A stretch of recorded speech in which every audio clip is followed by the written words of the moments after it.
નમસ્કાર મિત્રો, અમારા વિડીયોમાં આપ સૌનું હાર્દિક સ્વાગત છે. મિત્રો, આજે આપણે વાત કરવાના છીએ લગ્ન એ દરેક યુવતીના જીવનનો સૌથી સુંદર દિવસ હોય છે, પરંતુ જ્યારે એ જ દિવસ કોઈના સપના તૂટી જાય ત્યારે તેનું દુઃખ શબ્દોમાં કહી શકાય એવું નથી. આજે હું તમને એવી જ એક સત્ય જેવી લાગતી ભાવુક અને પ્રેરણાદાયી વાર્તા સંભળાવવાની છું. અંત સુધી જરૂર સાંભળજો, કારણ કે અંતમાં જે થશે તે કોઈએ વિચાર્યું પણ નહીં હોય.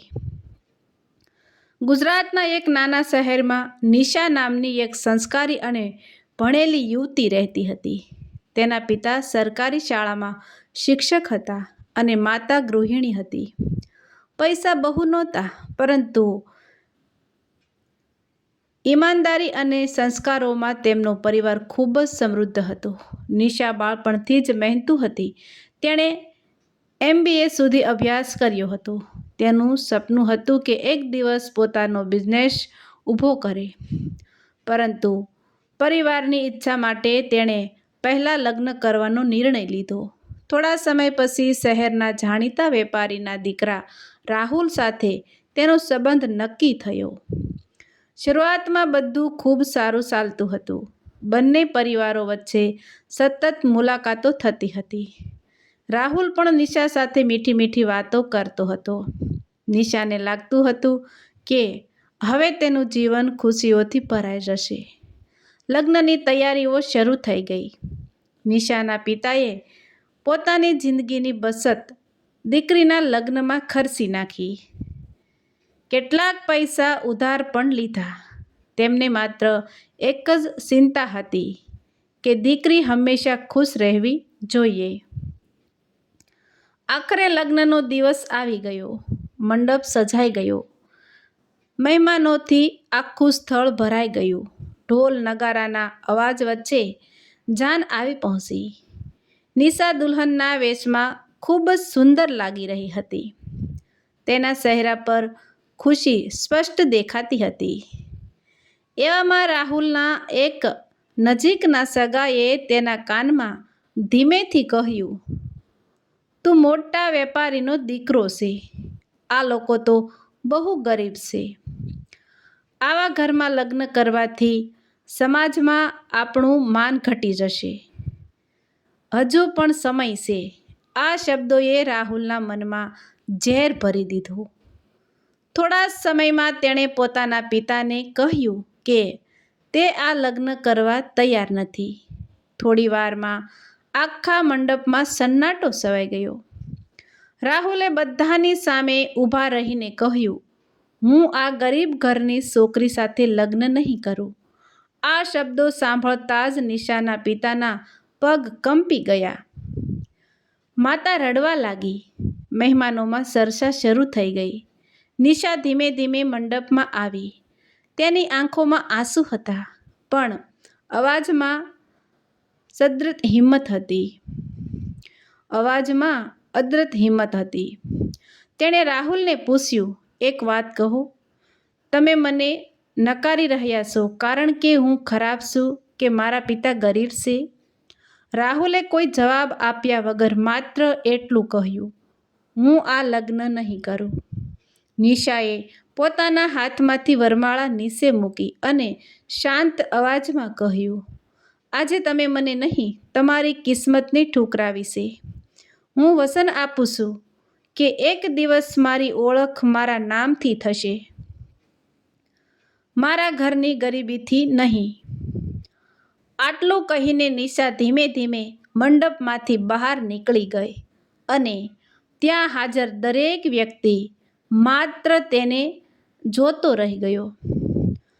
મંડપમાંથી બહાર નીકળ્યા પછી નિશા આખી રાત રડતી રહી. પરંતુ બીજા જ દિવસે તેણે એક એવો નિર્ણય લીધો જેણે તેનું આખું જીવન બદલી નાખ્યું. તેણે પોતાની માતા પિતાને કહ્યું, "આજ પછી હું મારા આંસુઓ પર નહીં, મારી મહેનત પર વિશ્વાસ રાખીશ." તેના પિતાએ પણ દીકરીનો હાથ પકડીને કહ્યું, "બેટા, દુનિયાને જવાબ શબ્દોથી નહીં, સફળતાથી આપજે." આ શબ્દો નિશાના જીવનની સૌથી મોટી તાકાત બની ગયા. તેણે ફરીથી નોકરી શોધવાની શરૂઆત કરી. શરૂઆતના ઘણા દિવસો સુધી તેણે કોઈ કામ મળ્યું નહીં. ઘણી કંપનીઓમાં ઇન્ટરવ્યૂ આપ્યા, પરંતુ દરેક જગ્યાએ કોઈને કોઈ કારણ બતાવીને તેને ના પાડી દેવામાં આવી. છતાં તેણે હાર માની નહીં. આખરે એક નાની કંપનીમાં તેને સામાન્ય પગારની નોકરી મળી. ત્યાં તે બીજા કર્મચારીઓ કરતાં વહેલી ઓફિસ પહોંચતી અને સૌથી છેલ્લે ઘરે જતી.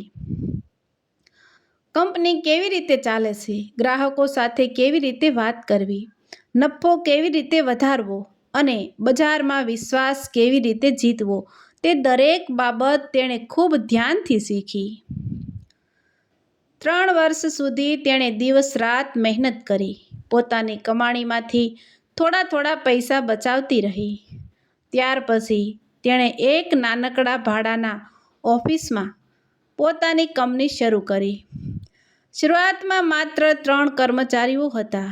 ઓફિસમાં જૂનું ફર્નિચર હતું અને ઘણી વખત વીજળીનું બિલ ભરવા માટે પણ પૈસા ઓછા પડતા હતા. પરંતુ નિશા ક્યારેય નિરાશ થઈ નહીં. તે દરેક ગ્રાહકને પરિવારના સભ્યની જેમ માન આપતી.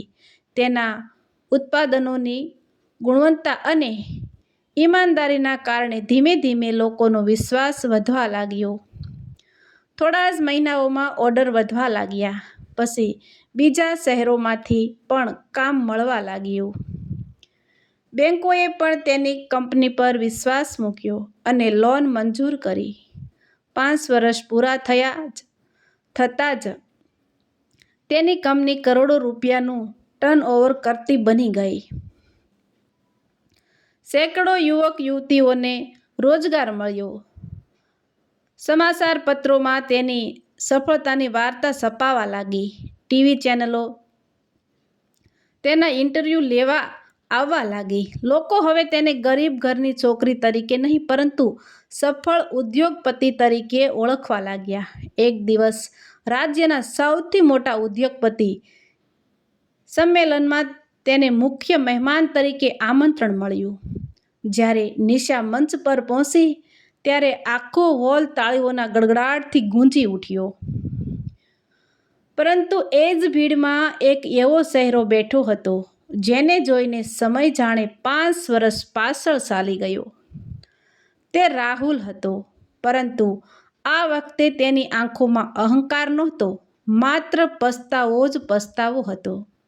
રાહુલ ધીમે ધીમે પોતાની બેઠક પરથી ઊભો થયો અને કાર્યક્રમ પૂરો થયા પછી નિશા પાસે આવ્યો. 5 વર્ષ પહેલાં જે માણસે બધાની સામે તેને ગરીબ કહીને નકારી કાઢી હતી, આજે એ જ માણસનું માથું શરમથી ઝૂકેલું હતું. તેની આંખોમાં પસ્તાવાના આંસુ પણ. તેણે ધીમા અવાજે કહ્યું, નિશા, જો બની શકે તો મને માફ કરી દે. મેં જીવનની સૌથી મોટી ભૂલ કરી હતી. તે દિવસે મેં તારી ગરીબી જોઈ હતી, પરંતુ તારી હિંમત અને કાબેલિયત જોઈ નહોતી. નિશા થોડા ક્ષણ શાંત રહી. પછી હળવું સ્મિત કરીને બોલી, મેં તો તને ઘણા વર્ષો પહેલાં જ માફ કરી દીધો હતો, કારણ કે જો તું મને એ દિવસે ન છોડત તો કદાચ આજે હું આ સ્થાન સુધી ક્યારેય પહોંચી ન હોત. રાહુલની આંખોમાંથી આંસુ વહેવા લાગ્યા. તેણે કહ્યું, સમયે મને બધું શીખવી દીધું. પિતાનો વેપાર ભારે નુકસાનમાં ગયો.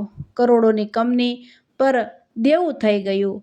ઘણા કર્મચારીઓને નોકરીમાંથી કાઢવા પડ્યા. આજે હું ફરીથી શરૂઆત કરવા માંગુ છું, પરંતુ કોઈ મારો વિશ્વાસ કરતું નથી. નિશાએ થોડું વિચાર્યું અને કહ્યું, જીવન દરેકને બીજી તક આપે છે, પરંતુ શરત એટલી જ હોય છે કે માણસે પોતાની ભૂલમાંથી શીખવું જોઈએ. બીજા જ દિવસે નિશાએ રાહુલને પોતાની કંપનીમાં એક સામાન્ય મેનેજર તરીકે નોકરી આપી. કોઈ ખાસ હોદ્દો નહીં, કોઈ વિશેષ સગવડ નહીં. રાહુલે પણ કોઈ ફરિયાદ કર્યા વગર કામ શરૂ કર્યું. હવે તેને સમજાઈ ગયું હતું કે માન સન્માન પૈસાથી નહીં, પરંતુ મહેનત અને સારા સ્વભાવથી મળે છે. થોડા મહિનાઓમાં તેણે પોતાની મહેનતથી સૌનો વિશ્વાસ જીતી લીધો. કંપની વધુ ઝડપથી આગળ વધવા લાગી. એક દિવસ કંપનીના વાર્ષિક સમારંભમાં એક યુવાન કર્મચારીએ નિશાને પ્રશ્ન પૂછ્યો, મેડમ, તમારી સફળતાનું સૌથી મોટું રહસ્ય શું છે? આખો હોલ શાંત થઈ ગયો. નિશાએ માઇક હાથમાં લીધો અને કહ્યું, મારા જીવનમાં 2 દિવસ સૌથી મહત્વના હતા. એક દિવસ જ્યારે મને ગરીબ કહીને બધાની સામે અપમાનિત કરવામાં આવી હતી, અને બીજો દિવસ જ્યારે મેં નક્કી કર્યું કે હવે મારી ઓળખ મારી મહેનતથી બનશે. યાદ રાખજો, ગરીબી ક્યારેય માણસની કમજોરી નથી. કમજોરી તો હિંમત હારી જવામાં છે. જે વ્યક્તિ મુશ્કેલ સમયમાં પણ પોતાની મહેનત પર વિશ્વાસ રાખે છે, તેને સફળ થવાથી દુનિયાની કોઈ શક્તિ રોકી શકતી નથી. આ શબ્દો સાંભળીને આખો હોલ તાળીઓના ગડગડાટથી ગૂંજી ઉઠ્યો. રાહુલ પણ તાળીઓ પાડી રહ્યો હતો, પરંતુ આ વખતે તે નિશાની સફળતાને જોઈને ગર્વ અનુભવી રહ્યો હતો. મિત્રો, કોઈ પણ વ્યક્તિને તેના પૈસા, કપડાં કે પરિસ્થિતિથી ક્યારેય ન આંકવી જોઈએ. સમય બદલાતો વાર લાગતી નથી. આજે જે ગરીબી છે, તે કાલે સફળતાના શિખરે હોઈ શકે છે, અને આજે જે અહંકાર કરે છે, તેને પણ એક દિવસ નમવું પડી શકે છે. તેથી જીવનમાં હંમેશા માણસના સંસ્કાર અને મહેનતનું સન્માન કરવું જોઈએ. જો તમને આ વાર્તા પસંદ આવી હોય તો વિડીયોને લાઈક કરો, શેર કરો અને અમારી ગુજરાતી વાર્તા ચેનલને સબસ્ક્રાઈબ કરવાનું ભૂલતા નહીં. આવી જ હૃદયસ્પર્શી અને પ્રેરણાદાયી વાર્તાઓ માટે અમારી સાથે જોડાયેલા રહો. આભાર મિત્રો, સાંભળવા બદલ.